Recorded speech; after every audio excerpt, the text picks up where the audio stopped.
17 अप्रैल। पहला पाठ। प्रेरित चरित्र अध्याय 10 पद संख्या 34 47 से 43 तक। पेत्रुस ने कहा, मैं अब अच्छी तरह समझ गया हूँ कि ईश्वर किसी के साथ पक्षपात नहीं करता।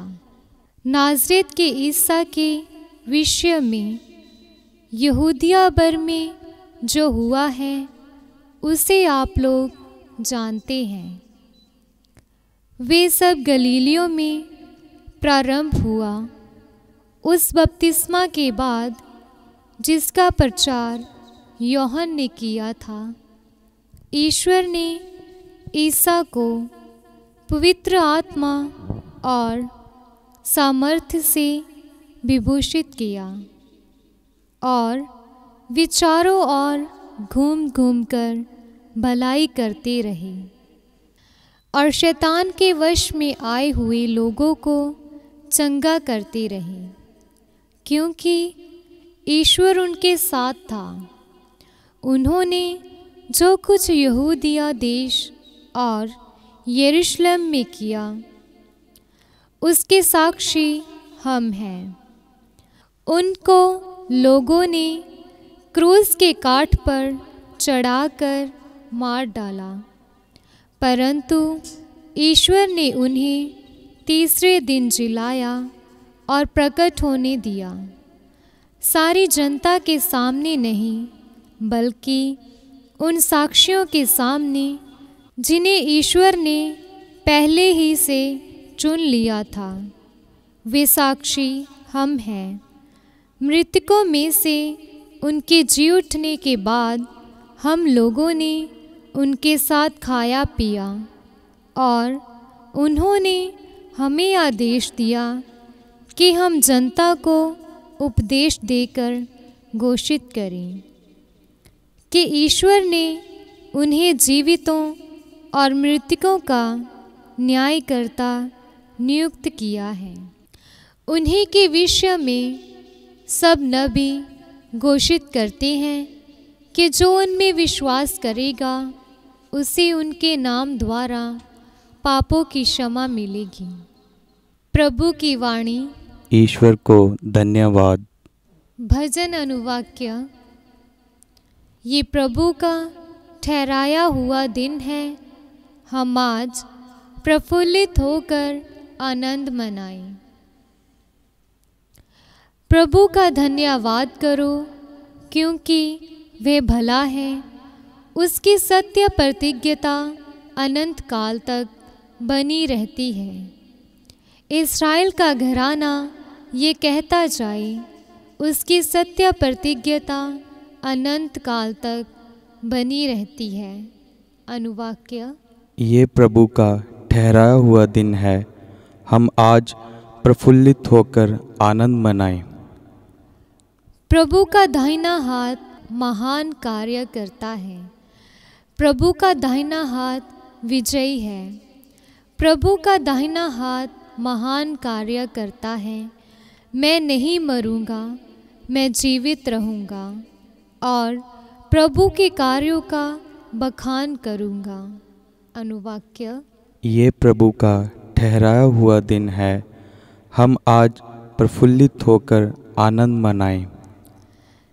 कारीगरों ने जिस पत्थर को निकाल दिया था वे कोने का पत्थर बन गया है।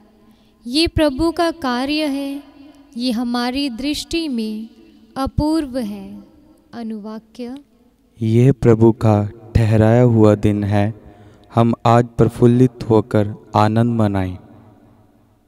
दूसरा पाठ। क्लोसियों के नाम संत पौलुस का पत्र अध्याय 3 पद संख्या 1 से 4 तक।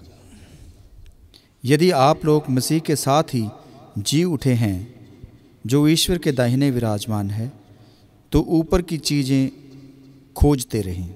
आप पृथ्वी पर की नहीं, ऊपर की चीज़ों की चिंता किया करें। आप तो मर चुके हैं, आपका जीवन मसीह के साथ ईश्वर में छिपा हुआ है। मसीह ही आपका जीवन है। जब मसीह प्रकट होंगे तब आप भी उनके साथ महिमान्वित होकर प्रकट हो जाएंगे। यह प्रभु की वाणी है। ईश्वर को धन्यवाद। जय घोष। Hallelujah hallelujah. हमारा पास्का का मेमना अर्थात मसीह बलि चढ़ाए जा चुके हैं।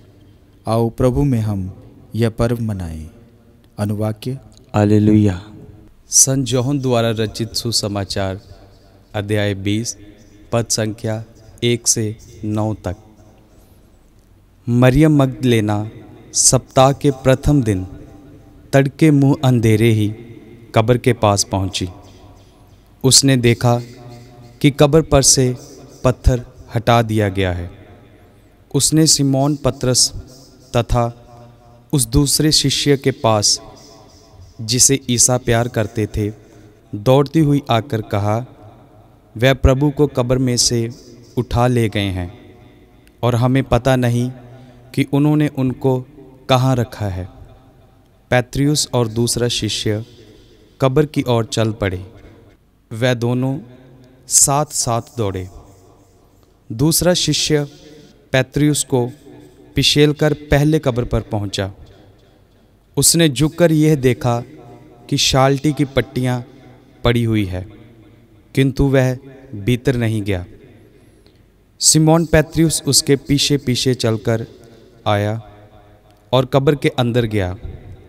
उसने देखा कि पट्टियां पड़ी हुई है और ईसा के सर पर जो अंगोछा बंधा था वह पट्टियों के साथ नहीं बल्कि दूसरी जगह तह किया हुआ अलग पड़ा हुआ है। तब वह दूसरा शिष्य भी जो कब्र के पास पहले आया था भीतर गया। उसने देखा और विश्वास किया, क्योंकि वह अब तक धर्म ग्रंथ का वह लेख नहीं समझ पाए थे जिसके अनुसार उनका जी उठना अनिवार्य था। ये प्रभु का सुसमाचार है। क्रिस्त की जय।